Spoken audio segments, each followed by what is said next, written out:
involving human and animal research. Okay? And so, as a complement to that, it was requested to also add a component in terms of academic misconduct that deals with academic integrity. And so I want to go through this outline here and make you all understanding about the severity and the seriousness of academic misconduct. Okay? Okay, what is academic misconduct? All members of the university are expected to observe high standards of academic integrity and ethical behavior in research and in publications. Any practice or conduct by a member of the university community that seriously deviates from those ethical standards for proposing, conducting, and publishing research that are commonly accepted within the provisional community constitutes academic misconduct in violation of university policy. Now, all academic institutions throughout the world have their own specific standards and guidelines and recommendations regarding academic misconduct. There is no university that I am aware of that does not have that ruling. Even in our military academy, they have a code of honor that is part of their academic misconduct concern. The implications and the seriousness of this cannot be understated. And so that is why we will go through and identify some of the content areas of academic misconduct, and then I will show you a brief PowerPoint discussion that sort of goes through the limits and the different forms of academic misconduct. So academic misconduct includes, but is not limited to, fabrication or falsification of data, including intentionally misleading, selective, or deliberately false reporting of credentials or other academic-related information. Now, many investigators that have been funded by the National Institute of Health have received censure in terms of their publications because they had falsified some of the information that they were publishing. And the National Institute of Health, the largest funding organization that funded their research, put them through a very, very disciplinary process, and it resulted in 3 years of denial of any NIH grants. So that's the seriousness of it. Number 2, unacknowledged appropriation of the work of others, including plagiarism, the abuse of confidentiality with respect to published material. Now, we'll have a very specific PowerPoint that will go through and identify the guidelines of plagiarism. Given the fact that we have the internet now, it really becomes a very serious application of academic misconduct. Evasion or intentional failure by notice of the university or other appropriate agency to comply with research regulations or requirements, including but not limited to those applying to human subjects, laboratory animals, new drugs, radioactive material, genetically altered organisms, and safety.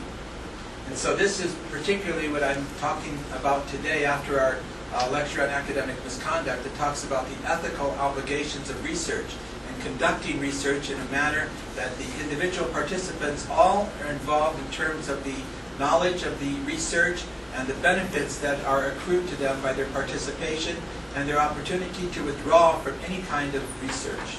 And their health will not be affected upon any failure to withdraw, upon their withdrawal.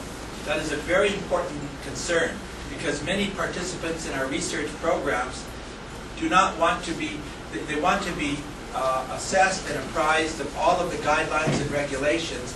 They want to know of the benefits, but if they do decide to withdraw from the program, many of them will feel that their health care or their access to health care may be compromised.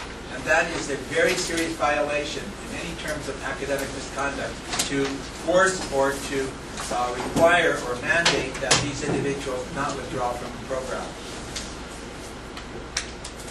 Other conduct that seriously deviates from the accepted ethical standards of scholarship. The difference in interpretation, this is very important, difference of interpretation or judgment or honest error do not constitute academic misconduct. So simply by having a difference of misinterpretation or error that cannot be used as an excuse. Academic misconduct is defined as any activity which tends to compromise the academic integrity of the institution or subvert the educational process. Examples of academic misconduct include, but are not limited to: 1, violation of course rules contained in the course syllabus or other information provided to the student; violation of program regulations as established by departmental committees.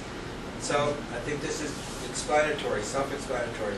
B, provision or receiving information during quizzes and exams, such as course examinations and general examinations, or providing or using unauthorized assistance in the laboratory, at the computer terminal, or field work.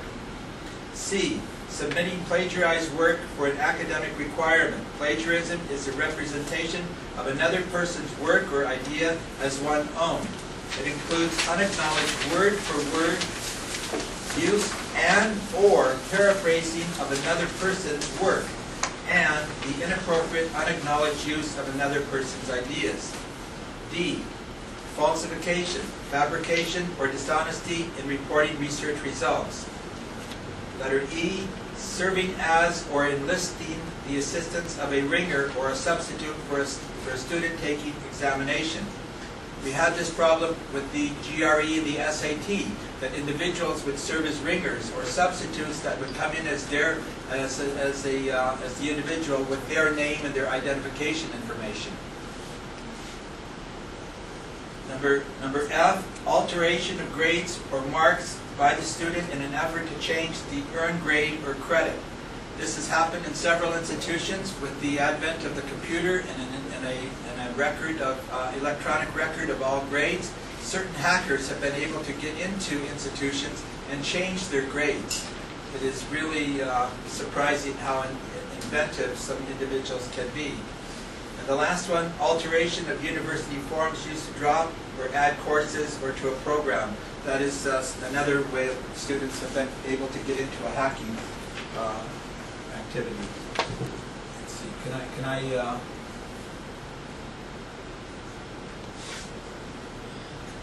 is this thing ready to go on? Maybe we have to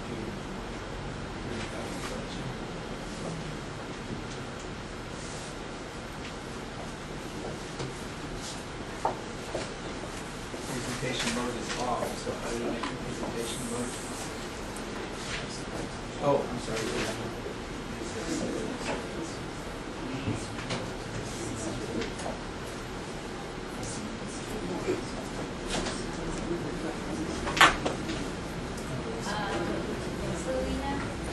I took notes on this.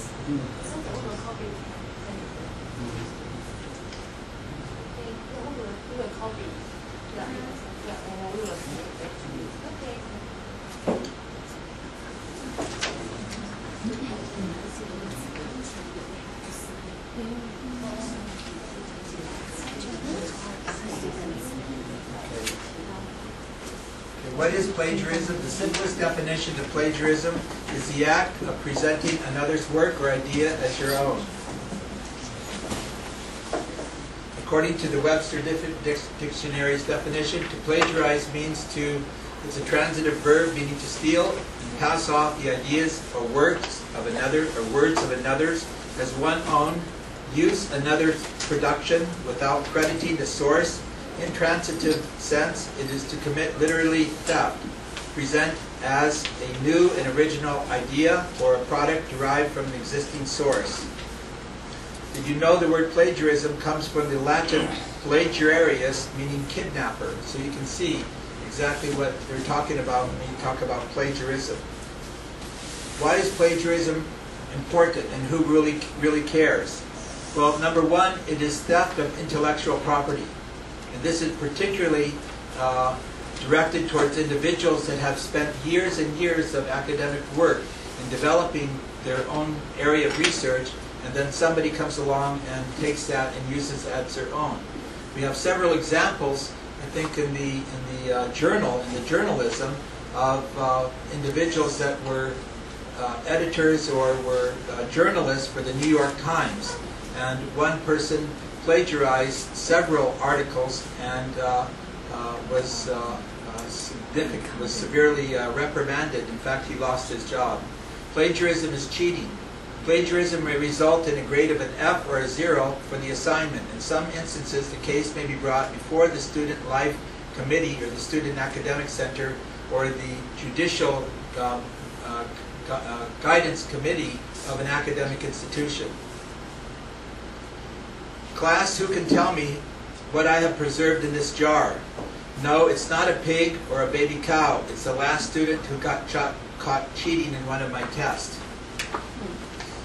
So you can see how serious this biology instructor looked at the issue of plagiarism. Possibly the most important reason to not plagiarize is that it robs the educational experience involved in research, thinking, and writing. One of the main purposes of higher education is to learn to do research, to learn to help to expand through our processes, to improve the writing and the skills, and to learn and to prepare presentations. Taking credit for someone else's work, it hurts you most of all. Some things you think you know about plagiarism may be wrong. And so this little boy is asking his teacher and says, really, someone told me that it's not plagiarism if they're dead. No, that is false. That is false. Alive or dead, it doesn't matter. It's not your own. If it's not your own idea, then you must cite your source. Even if you translate or paraphrase something, you still must give a citation. You may have been told that if you put something into your own words, you don't need to cite it. This is incorrect. The material is still someone else's idea, and it requires acknowledgement. And that is why when you see in research articles, it will identify that, for example, in the background study or the significance of the research, the authors will say that author A, B, and C have provided important conceptualizations of this research project. Other authors, including A, D, E, and F, have looked at this in different ways and reconceptualized their original constructs. And so that is one way that you're citing their work. You're paraphrasing what they have done. Paraphrasing requires a citation all the time. You know how to paraphrase correctly. Paraphrasing is more than simply rewording the original material. It must be almost entirely your own words. And that is the whole purpose of academic integrity, is that this is your work and you have provided your sweat and tears in terms of gaining that knowledge and that intellectual property that you own. And then to give it away or have someone steal it from you is really a violation.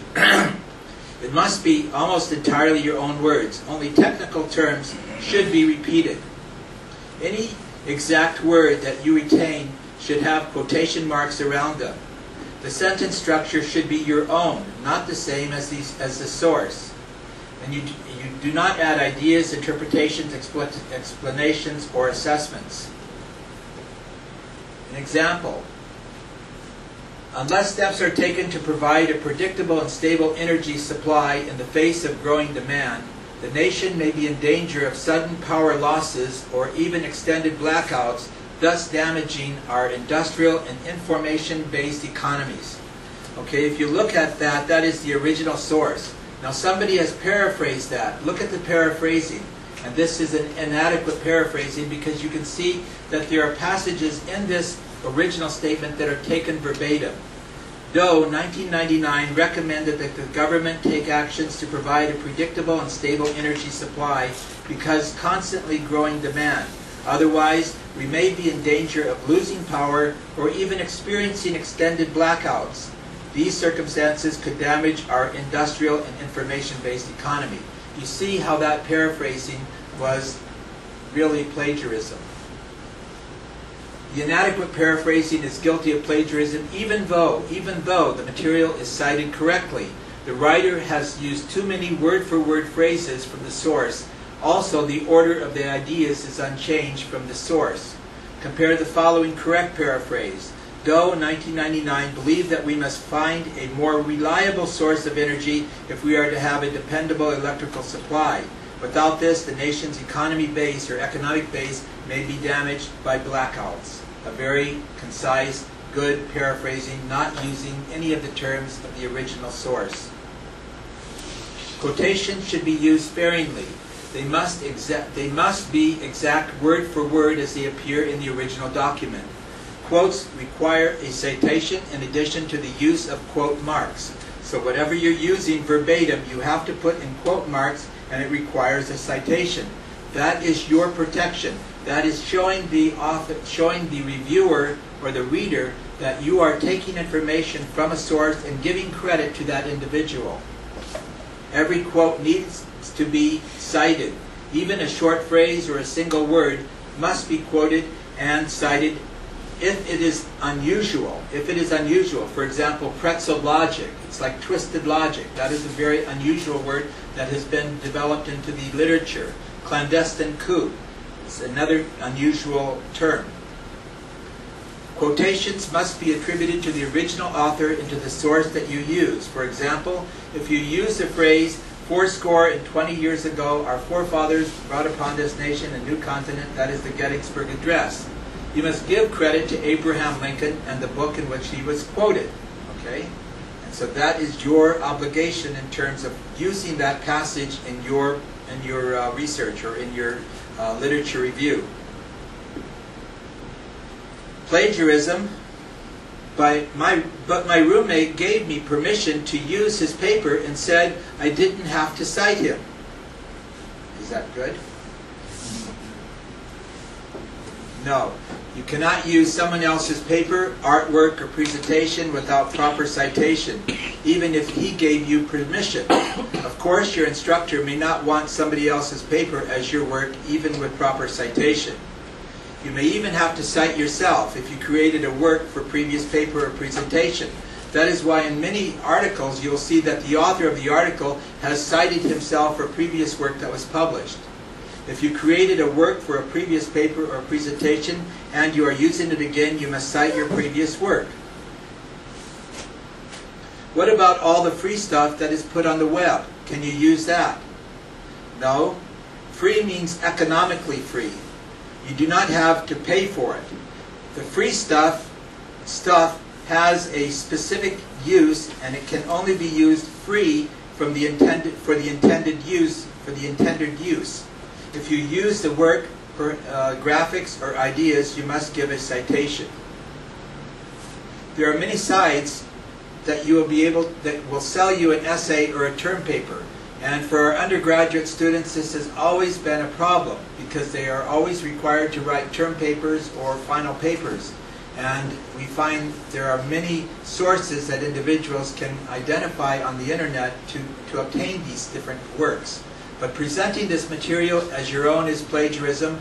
Some papers for sale sites do have disclaimers saying that you must cite their work. Now that is their protection. That is their protection. But your protection, if you do not cite it, well then you would be, it's a very serious offense. Remember, if you can't find it, so can your professor. Remember, if you can find it, so can your professor. To respond to these charges, yes, much of last week's sermon was lifted from Scripture, and no, I don't consider that plagiarism. That is a well-cited area, and this pastor is just identifying that he's lifted this from Scripture, but Scripture is a well-cited area. If the Reverend correct, did he plagiarize? Probably not. If he had said, according to the Bible, then he did not plagiarize, because he's giving credit to the Scripture or to the Bible. However, if he claimed the words as his own, he did plagiarize. However, he would not be guilty of copyright violations. Don't confuse copyright violations with plagiarism. Copyright law is very complex, and I'm sure that all of you are aware of copyright law with regard to the copying of educational materials. You have the right to make one copy of that, but individuals that make profit out of copying materials, well then they will be under the copyright laws, and they will be enforced in terms of a penalty.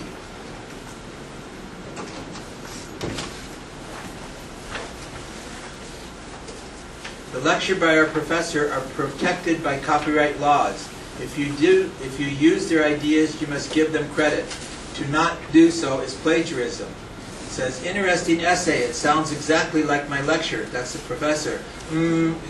Yes, but you do things very well. Sometimes in elementary school you may have been told that your information comes from an encyclopedia or a dictionary. It is common knowledge and does not need to be cited. That is a maybe. What is common knowledge? Common knowledge consists of information that is exactly observed. The sky is blue, but not detailed explanation of why the sky is blue. Commonly reported facts. George Washington was the first president of the United States, but not the information that historians have to say about Washington.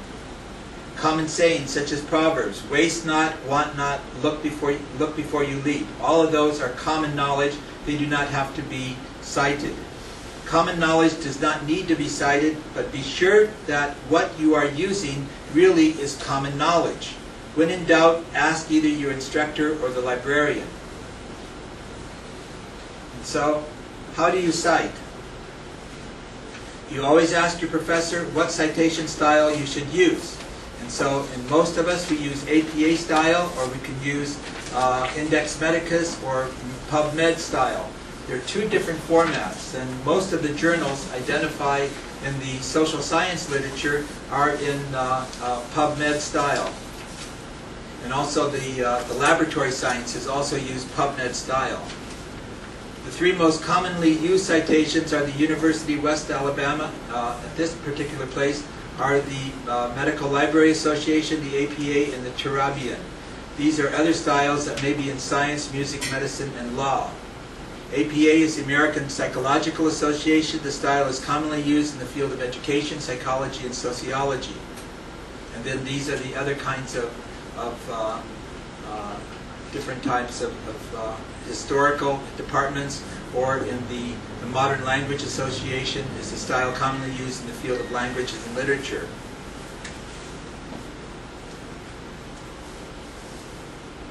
When in doubt, use a citation.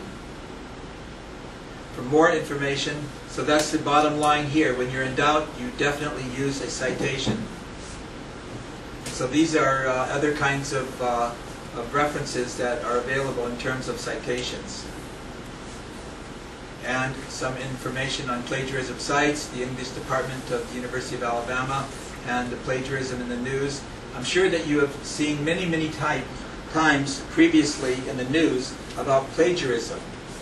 Plagiarism has happened in academic institutions, but plagiarism also has happened in the news reporting, as I mentioned with the Los Angeles Times. Other forms of what we not call plagiarism, but we would certainly identify it as dishonesty.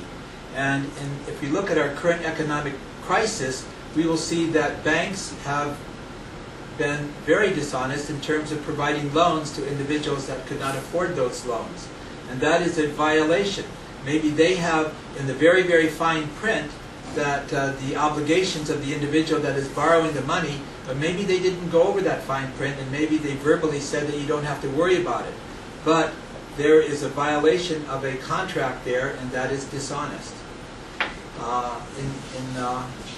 In governments, you find that many government officials have been dishonest.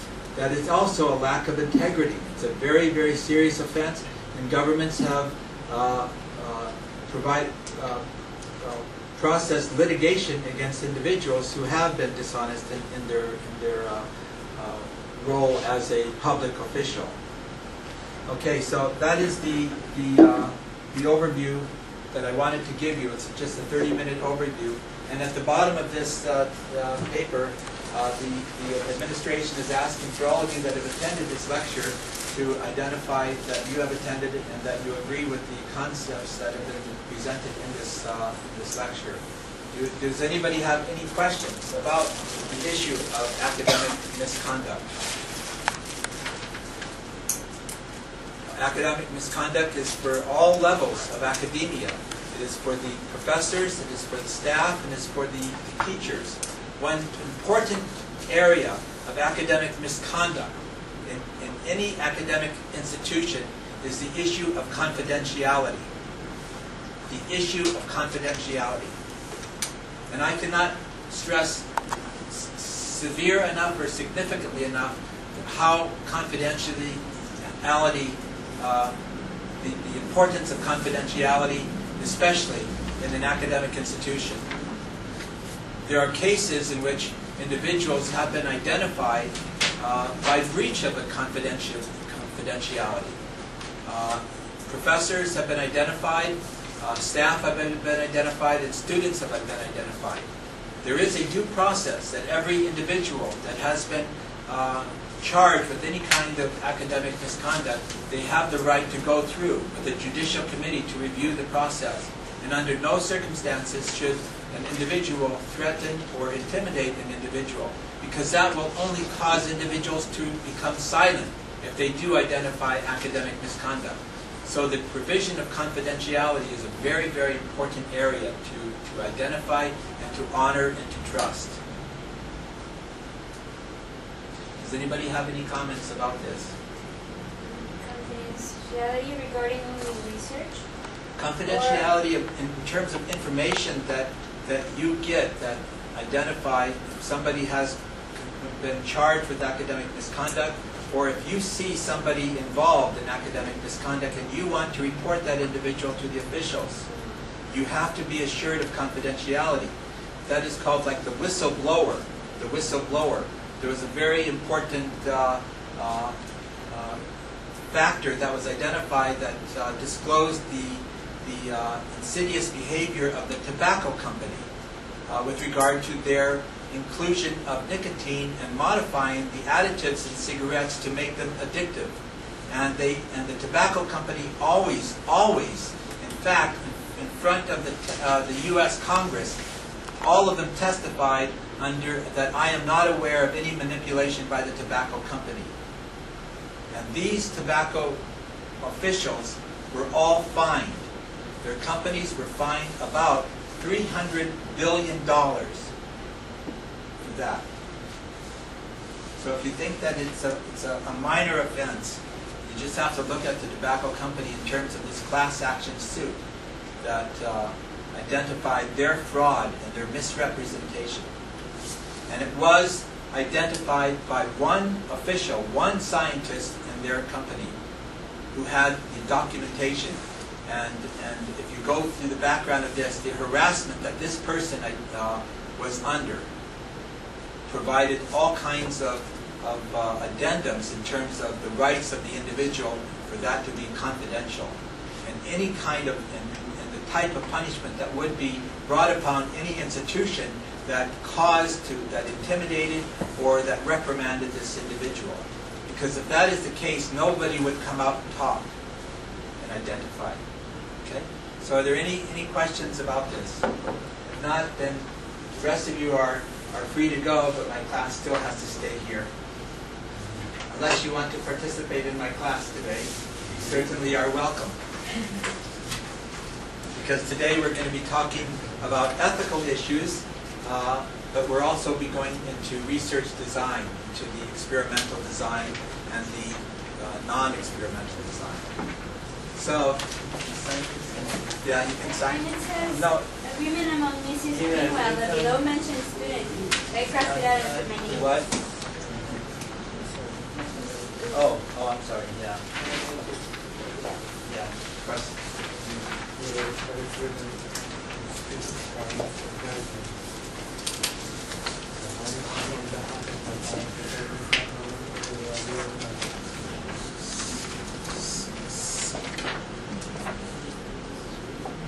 Yeah, I'm sorry. Mrs. Greenwell was just a name that I put in there.